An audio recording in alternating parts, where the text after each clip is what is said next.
Bankers 7 and my name is Preeti Tiwari. In this video I am going to tell you a best approach to solve puzzles for all banking exams. So stay tuned till the end of this video. Let's start the video.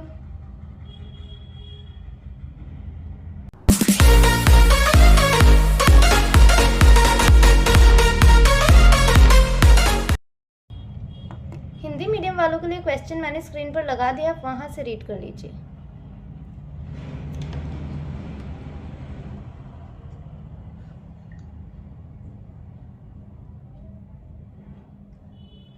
Certain number of persons are sitting in a linear row and facing north. Only 2 persons sit between S and Q. 6 persons sit between P and Q. Only 6 persons sit to the right of S. J sits third to right of P. K sits exactly between J and Q. As many persons sit between J and Q as between L and P. L is not an immediate neighbor of K. A sits immediate right of K and to the left of S. Not more than 21 persons sit in the row. अच्छा, not more than 21 persons sit in the row. अच्छा, मतलब कि 21 से ज़्यादा नहीं है, 21 से ज़्यादा जो है ना एक रो में नहीं बैठे, ठीक है, मतलब 21 से कम ही पर्सन है. तो ठीक है, वैसे तो सर्टेन नंबर ऑफ पर्सन वाली जो पजल होती है ये वाली, उसे हम डायरेक्ट बनाते हैं, ठीक है, मतलब विदाउट रो, मतलब ड्रॉ नहीं करनी रो ऐसे. पर देखो इसमें हमें एक हिंट दे रही है कि सिर्फ only 6 person sit to the right of S, मतलब कि एस के राइट में सिर्फ 6 पर्सन ही बैठे हैं. तो हम ड्रॉ कर सकते हैं ना, देखो, और सबका नॉर्थ फेसिंग है, नॉर्थ फेसिंग है, ठीक है. तो ठीक है, ये हमें पता है, ब्लर तो नहीं है ना. तो देखो एस के राइट में कितने हैं 6, तो एस हमने यहाँ बना लिया और एस के राइट में 6 है, तो 1 2 3 4 5 6, ठीक है. सेम एस यहाँ 1 2 3 4 5 6, सबने नॉर्थ फेसिंग कर रखी है, ठीक है. एस से देखते हैं अब क्या है, 2 पर्सन है एस और क्यू के बीच में. तो देखो एक जगह हम क्यू को इस साइड ले लेंगे और एक जगह क्यू को कहाँ ले लेंगे, हम यहाँ ले लेंगे, ठीक है. क्यू से कनेक्ट करते हैं. अब 6 पर्सन है पी और क्यू के बीच में और लिखा है कि J sit third to right of P. P और क्यू के बीच में 6 पर्सन है और जे जो है थर्ड राइट में है पी के, ठीक है. पी और क्यू के बीच में 6 पर्सन है तो इस साइड तो आएगा नहीं, है ना, राइट साइड, लेफ्ट साइड ही लेंगे क्योंकि. तो 1 2 3 4 5 6 यहाँ आ गया हमारा कौन, पी. और पी के थर्ड, सॉरी, जे से third to right of P, हाँ, पी के थर्ड राइट में कौन है, जे, तो जे आ गया हमारा यहाँ, ठीक है. सबने नॉर्थ फेसिंग की है. इसमें देखते हैं यहाँ भी आ सकता है, यहाँ भी आ सकता है. यहाँ देखते हैं पहले इस साइड, राइट साइड, ठीक है. 1 2 3 4 5 6, वेट, 1 2 3 4 5, क्या बोला था कि 6 पर्सन है क्यू और पी के बीच में. तो 1 2 3 4 5 6, क्यू और पी के बीच में 6 पर्सन है. 1 2 3 4 5 6.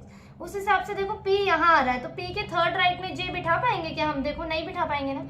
इसका मतलब राइट साइड नहीं लेंगे. देख लो एक बार और चेक कर लेते हैं. 1 2 3 4 5 6, यहाँ आ रहा है पी, तो जे को कहाँ लेंगे, जे को थर्ड राइट में नहीं बिठा पाएंगे, इसका मतलब यहाँ लेंगे हम लेफ्ट साइड. 1 2 3 4 5 6, 1 2 3 4 5 6, ये आ गया हमारा पी और पी के थर्ड राइट में कौन आ गया हमारा, ये जे, ठीक है. नेक्स्ट देखते हैं के sits exactly between J and Q. के जो है जे और क्यू के मिडिल में है, तो ठीक है. जे और क्यू का मिडिल कहाँ आ रहा है, देखो जे के एक छोड़ के यहाँ रख सकते हैं और एक छोड़ के क्यू के, देखो यही है ना मिडिल, जे और क्यू के मिडिल में है, तो मतलब के इस साइड यहाँ आएगा, इस वाले जगह पर छोटा सा लिखा है मैंने, ठीक है. यहाँ पे क्या बोला, as many person sit between J and Q, L and P के बीच में भी उतने हैं. जे और क्यू के बीच में जितने पर्सन है एल और पी के बीच में भी उतने ही हैं. तो जे और क्यू के बीच में कितने पर्सन है, तो नहीं है ना ये, जे और क्यू के बीच में कितने हैं, 1 2 3, तो एल और पी के बीच में भी 3 ही होंगे. तो यहाँ से देखते हैं 1 2 3, एल नहीं आ पाएगा, इसका मतलब यहाँ ही आएगा 1 2 3, एल यहाँ हो गया, ठीक है.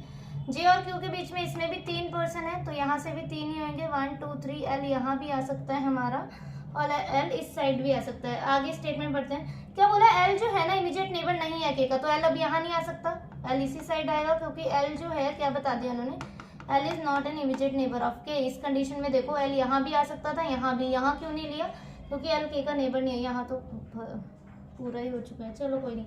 ए सिट्स इमीडिएट राइट ऑफ के, तो ए यहाँ आ जाएगा हमारा, ए यहाँ लिखा है मैंने, ठीक है, और इसमें ए यहाँ आ गया, और क्या है, and to the left of S, S के लेफ्ट में है। देखो ये तो ए तो एस के राइट में है, देखो इसका मतलब ये कंडीशन गलत, ये वाली ठीक है, यहाँ है ए, ठीक है, छोटा सा लिखा है मैंने।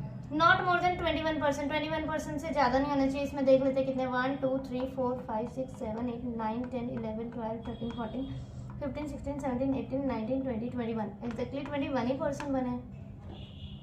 दोबारा रीचेक करें क्या, 1 2 3 4 5 6 7 8 9 10 11 12 13 14 15 16 17 18 19 20 21, 21 ही बने। चलो ठीक है, यही है फाइनल अरेंजमेंट, ठीक है। नेक्स्ट वाली देखते हो, ये के जे एक छोड़ के के और फिर ए फिर क्यू है, ठीक है, ये तीनों साथ में है, के ए और क्यू, ठीक है।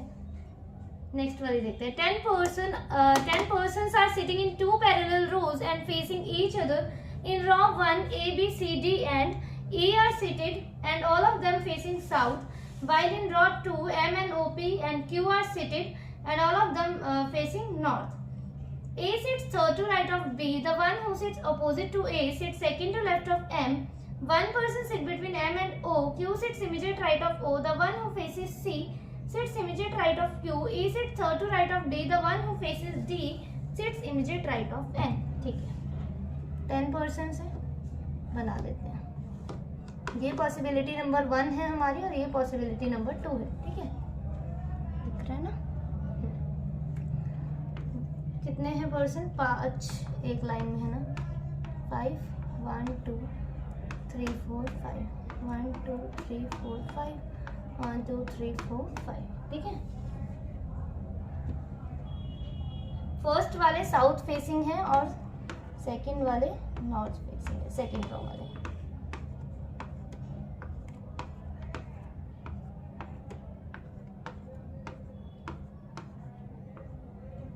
ए sit third to right of B, A जो है ना बी के थर्ड राइट में है, तो यहाँ भी आएगा, तो 1 2 3 ए यहाँ आ सकता है, बी यहाँ, तो 1 2 3 ए यहाँ, ठीक है, बी यहाँ तो 1 2 3 ए यहाँ, बी यहाँ तो 1 2 3 ए यहाँ, ठीक है।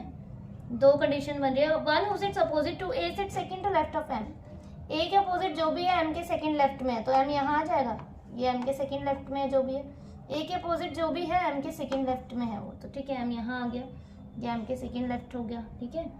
1 पर्सन है एम और ओ के बीच में, तो ओ यहाँ आ जाएगा, एक छोड़ के ओ यहाँ भी आ सकता है, इसमें यहाँ भी आ सकता है, ठीक है। Q sets immediate right of O, तो क्यू यहाँ आ गया। अब देखो एक छोड़ के ओ यहाँ नहीं आ सकता, क्यों, क्योंकि क्यू को कहाँ बिठाएंगे, हम नहीं बिठा सकते, तो ओ यहाँ, क्यू यहाँ।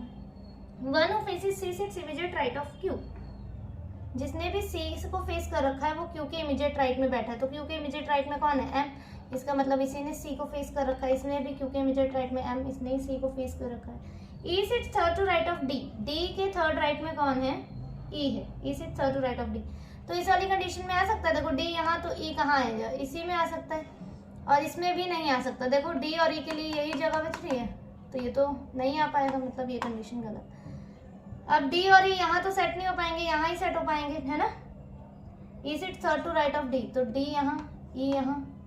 1 who faces D sits immediate right of N, D ने जिसे भी फेस किया है वो एन के इमीडिएट राइट में है, तो ये हो गया। अब बच कौन गया, पी, तो ये हमारी कंडीशन सॉल्व होगी, A E C B D O Q M N P, ठीक है। ये जो थी ना, नेक्स्ट वाली देखते हैं। 7 persons G H J K L M N M and N are sitting around a circular table facing the center. Only 2 persons sit between G and N, either from left or right. K sits second to left of N, L sits third to right of K. Only 2 persons sit between L and M. H sits second either from left or right. H sits second to left of M. J sits third to left of H. हो जाएगा ये तो, ये एक बार try कर लेना। देखो क्या है, 7 पर्सन है, ठीक है, एक सर्कल है, 1 2 3 4 5 6 7, सब ने फेसिंग कैसा कर रखा है, सेंटर, ठीक है। अच्छा हाँ, इसमें कंफ्यूज नहीं होता, क्या बोला है, facing the centre. Facing the centre का क्या मतलब है हमारा, कि फेसिंग इनसाइड, है ना, फेसिंग इनसाइड। और अगर वो बोल दे कि फेसिंग अवे तो फेसिंग आउटसाइड, ठीक है। ये अंदर की तरफ फेस करेंगे इसमें, और यहाँ पर ये बाहर की तरफ फेस करेंगे, ठीक है। So don't be confuse between these two. Facing the centre मतलब सेंटर की तरफ फेस कर रखा है, ठीक है। बाकी you can join my Telegram channel for PDFs. मैंने उसमें ना अभी एक अपने चैनल पर बैंकर्स वेट,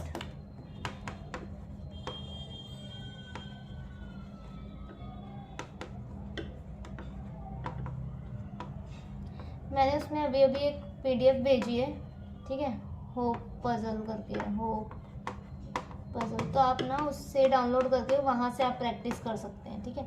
और एक ये आरआरबी क्लर्क 100 पजल्स की पीडीएफ भी भेजी है, तो आप वहाँ से डाउनलोड करके उसे प्रैक्टिस कीजिए, ठीक है। और अपनी स्पीड बढ़ाइए, और पजल को कैसे मतलब हैंडल करते हैं उसे आपकी मतलब आपको पता चलेगा कि क्या वीकनेस है और क्या स्ट्रेंथ है आपकी, है ना।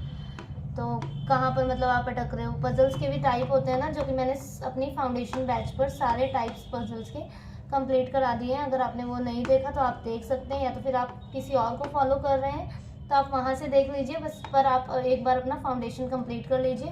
फाउंडेशन का क्या मतलब है, फाउंडेशन बैच ऑफ पजल्स का जो फाउंडेशन है, क्योंकि पजल्स में भी काफ़ी टाइप होती हैं। सर्कुलर में भी ये नहीं है कि सर्कुलर के अंदर भी बहुत सारी टाइप्स होती हैं, फेसिंग सेंटर, फेसिंग आउटसाइड, और कुछ some of them are facing north है, और some of them are facing south, वो वाली, और अनसर्टेन वाली, है ना, अनसर्टेन वाली, और सर्कुलर विद वेरिएबल बेस्ड क्या कि सर्कल के अंदर मतलब पर्सन भी दे देंगे आपको, और उनके साथ कलर्स दे देंगे कि कलर्स को भी सेट करना है, ठीक है, कोई भी वेरिएबल। तो एक ही पजल के अंदर बहुत सारे टाइप होते हैं, तो उन सब टाइप को मैंने वैसे अपने फाउंडेशन बैच में पजल मतलब पूरा कवर किया है, आप वहाँ से देख सकते हैं, ठीक है। और ठीक है, okay, thank you for watching the video.